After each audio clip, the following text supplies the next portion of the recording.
નમસ્કાર વિદ્યાર્થી મિત્રો, ઓનલાઈન વર્ગખંડમાં આપ સૌને હું આવકારું છું. આજે આપણે હિન્દી વિષયનો બીજો પાઠ જોઈશું. આ પાઠનું નામ છે હમ ભી બને મહાન, એટલે કે આપણે પણ મહાન બનીએ. સર્વપ્રથમ પાઠની પ્રસ્તાવના જોઈએ. सीधे साधे कार्य एवं घटनाओं में कर्तव्य पालन, प्रामाणिकता, मानवता, अविरत अभ्यास आदि तत्व जुड़ने पर कार्य और कर्ता दोनों की गरिमा और महिमा बढ़ जाती है. મિત્રો, આપણે કોઈ પણ સામાન્ય કાર્ય કરતા હોય એની અંદર આપણા કેટલાક આંતરિક ગુણો છે. કર્તવ્ય પાલન, પ્રામાણિકતા, માનવતા, આ બધા જ જોડાઈ જાય तो एक કાર્યનો મહિમા વધી જાય છે. प्रस्तुत इकाई में स्वामी विवेकानंद, गोपाल कृष्ण गोखले, सचिन तेंदुलकर और हजरत अली के जीवन से जुड़े कुछ प्रसंग दिए गए हैं, जिनमें उनकी महानता के कुछ बुनियादी गुण द्रष्टव्य होते हैं. यही गुण हमारे जीवन के लिए प्रेरणा पीयूष है. ऐसे गुणों को अपनाकर हम भी महान बन सकते हैं. મિત્રો, આ પાઠમાં 4 વ્યક્તિના જીવન વિશેની વાત કરવામાં આવી છે. પહેલી વાત કરી છે એ સ્વામી વિવેકાનંદ વિશે કરી છે. ત્યારબાદ વાત કરવામાં આવી છે ગોપાલ કૃષ્ણ ગોખલેના જીવન વિશે. ત્યારબાદ આપણે સૌ જાણીએ સચિન તેંડુલકર વિશે અને એના પછી હજરત અલી. તો આ ચારેયના જીવન પ્રસંગ અહીં લઈને મૂકવામાં આવ્યા છે, જેમની મહાનતાના કેટલાક ગુણો અહીં દેખાય છે. એનું જીવન આપણા માટે પ્રેરણારૂપ છે. ચાલો સર્વપ્રથમ પ્રસંગ જોઈએ. પહેલા પ્રસંગમાંથી આપણને કર્તવ્યની પ્રેરણા મળે છે. કર્તવ્ય કેવું હોય તો ચાલો જોઈએ. मेले में सब खिलौने ले रहे थे, तब नरेंद्र नामक एक लड़के ने 2 रुपये का एक शिवलिंग खरीदा. મેળામાં બધા જ રમકડા લઈ રહ્યા હતા ત્યારે નરેન્દ્ર નામના એક છોકરાએ 2 રૂપિયાનું એક શિવલિંગ ખરીદ્યું. अब भी उसके पास एक चवन्नी बची थी. હજી તેની પાસે એક સિક્કો વધ્યો હતો. चवन्नी એટલે सिक्को. एक लड़के को रोते देखकर नरेंद्र ने उससे पूछा, क्यों रो रहा है? એક છોકરાને રોતો જોઈ નરેન્દ્રએ પૂછ્યું, શા માટે રડી રહ્યો છે? लड़के ने कहा, मेरे पास एक चवन्नी थी, कहीं गिर गई. મારી પાસે એક સિક્કો હતો, ક્યાંક પડી ગયો. अब मेरी माँ मुझे बहुत पीटेगी. હવે મારી માँ મને ખૂબ મારશે. कोई बात नहीं, यह लो चवन्नी. કાંઈ વાંધો નહીં, આ લ્યો આ સિક્કો. कहकर नरेंद्र ने अपनी चवन्नी उसे दे दी और आगे बढ़ गया. આવું કહી નરેન્દ્રએ પોતાની પાસે રહેલો સિક્કો પેલા છોકરાને આપી દીધો અને આગળ વધવા લાગ્યો. अभी नरेंद्र कुछ दूर ही गया था कि सामने से एक मोटर आती दिखाई दी. एक छोटा सा बच्चा उस मोटर से बिल्कुल बेखबर चला जा रहा था. અને આ વાત થઈ અને હજી નરેન્દ્ર થોડોક આગળ ચાલી જ રહ્યો હતો, ત્યાં જ સામેથી એક મોટર આવતી દેખાય. એક નાનકડો છોકરો એ મોટરથી બિલકુલ અજાણ્ય રીતે ચાલી રહ્યો હતો. મોટરની સામે તે આવી રહ્યો હતો. नरेंद्र ने झपट कर उस बालक को खींच लिया. नरेंद्र एकाएक झपटीने ये बालक ने खींची लीधो. एक पल की देरी होती तो वह बालक मोटर के नीचे आ जाता. एक क्षणवाરની પણ વાર લાગે તો એ બાળક છે એ મોટરની નીચે આવી જાત. इसे झपटने की क्रिया में नरेंद्र के हाथ से शिवलिंग छूटकर गिर गया और टूट गया. પેલા છોકરાને ખેંચવાની ક્રિયામાં નરેન્દ્રના હાથમાંથી શિવલિંગ છૂટી અને તૂટી ગયું. इस दौरान आज समय इकट्ठे हुए लोगों में से किसी ने कहा, ભેગા થયેલા લોકોમાંથી કોઈએ કહ્યું, बेचारे का नुकसान हो गया. कितने चाव से खरीदा था शिवलिंग. કોઈએ કહ્યું કે બિચારાનું નુકસાન થઈ ગયું, કેટલા ભાવથી એણે આ શિવલિંગ ખરીદ્યું હતું. यह सुनते ही नरेंद्र ने कहा, आ सांभळतानी साथे ज नरेंद्रए કહ્યું, सांभळजो नरेंद्र શું કહે છે? इससे क्या, आनाथी શું? इस बालक की जान बचाना मेरा पहला कर्तव्य है. આ બાળકનો જીવ બચાવવો એ મારું પહેલું કર્તવ્ય છે. તો અહીં જો એનો વિચાર શિવલિંગ તૂટવાનો એને જરા પણ સંકોચ નથી, ક્ષોભ નથી, દુઃખ નથી. એને તો ખુશી છે કે એને પેલા બાળકનો જીવ બચાવી લીધેલો છે.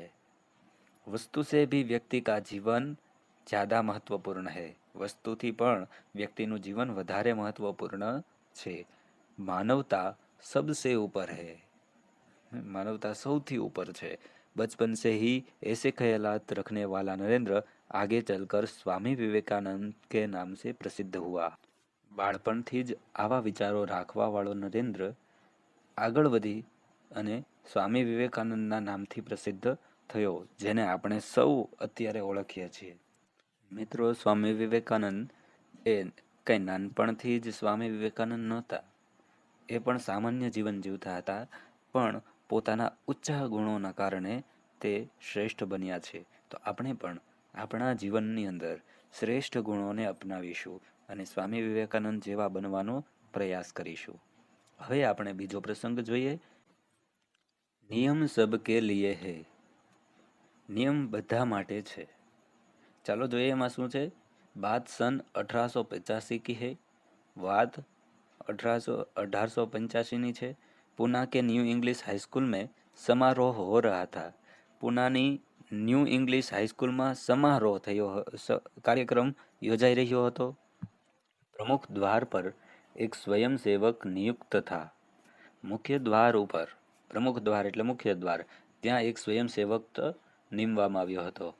जिसे यह कर्तव्य भार दिया गया था कि आने वाले अतिथियों के निमंत्रण पत्र देखकर, એને એ કર્તવ્યનો ભાર દેવામાં આવ્યો હતો કે આવવાવાળા જે અતિથિઓ છે એનું નિમંત્રણ પત્ર જોઈને જ એને અંદર આવવા દેવા. બરાબર. નિમંત્રણ પત્ર એટલે આપણે જે અતિથિઓને બોલાવવા માટે કોઈ કાર્ડ લખ્યું હોય કે પત્ર લખ્યો હોય, બરાબર, તો એ જોઈ અને પછી જ અતિથિઓને અંદર આવવા દેવા. એવું કોને કહ્યું હતું? તો આ સ્વયંસેવકને કહેવામાં આવ્યું હતું. ઉન્હે સભા સ્થળ પર યથાસ્થાન બિઠા દે. એટલે જેની પાસેથી નિમંત્રણ પત્ર લેવામાં આવે એને સભા સ્થળ પર યોગ્ય જગ્યાએ બેસાડી દેવામાં આવે. આવું એક આયોજન હતું.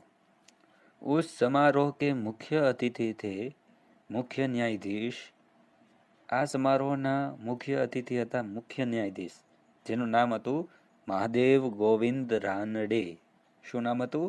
મહાદેવ ગોવિંદ રાનડે.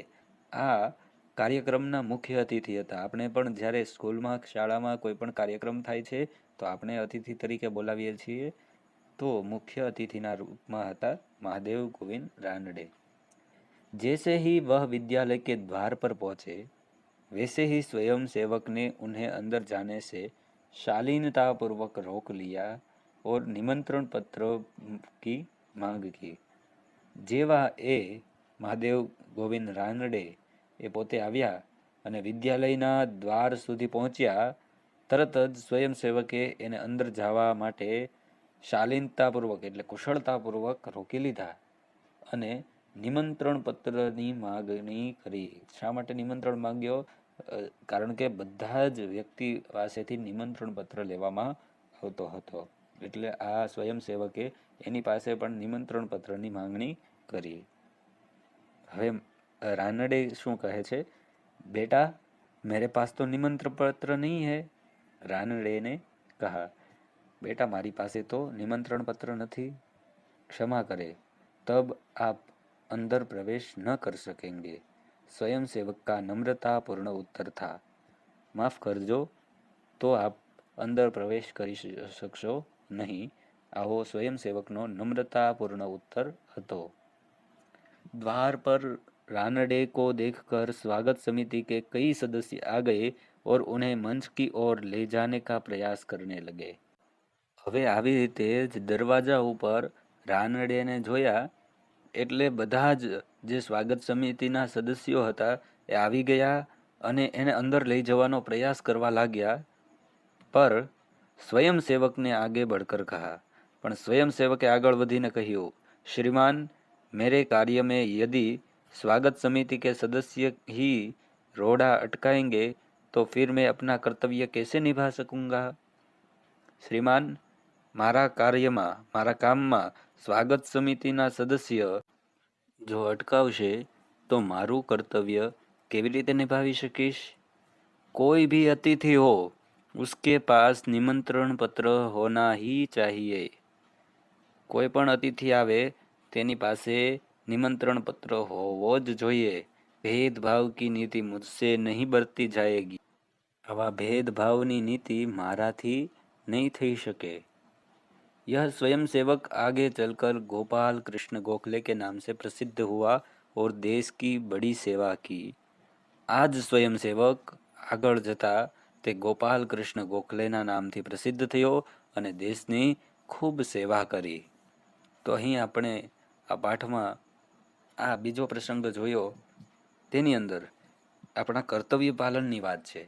મિત્રો, સ્વયંસેવક એ ખૂબ સામાન્ય વ્યક્તિ હોય છે, જ્યારે મુખ્ય અતિથિ તરીકે આવેલા તેનું સન્માન ખૂબ વધારે હોય છે. છતાં પણ સ્વયંસેવકે પોતાના કર્તવ્યનો નિર્વાહ કોઈ પણ સંકોચ રાખ્યા વગર, કોઈનાથી ડર્યા વગર કર્યો. તો મિત્રો, આપણે પણ આપણા જીવનની અંદર આવા કેટલાક ગુણોને વિકસાવવાની ખૂબ જ જરૂર છે, આવશ્યકતાઓ છે. કારણ કે અત્યારે વ્યક્તિને જો સૌથી વધારે જરૂરિયાત હોય તો એ માનવતાની, લાગણીની, પ્રેમની તો છે જ, પણ સાથે સાથે કેટલાક આવા ગુણોની પણ જરૂરિયાત છે જેનાથી માનવતા આ પૃથ્વી ઉપર ટકી શકે અને આપણે સૌ ના વિચારોમાં પરિવર્તન લાવી શકીએ. તો મિત્રો, આજે આપણે અહીં સુધી 2 પ્રસંગ સુધી જ ભણીશું. આગળનો અભ્યાસ આપણે આવતીકાલે કરીશું. અસ્તુ. જય હિન્દ, જય ભારત.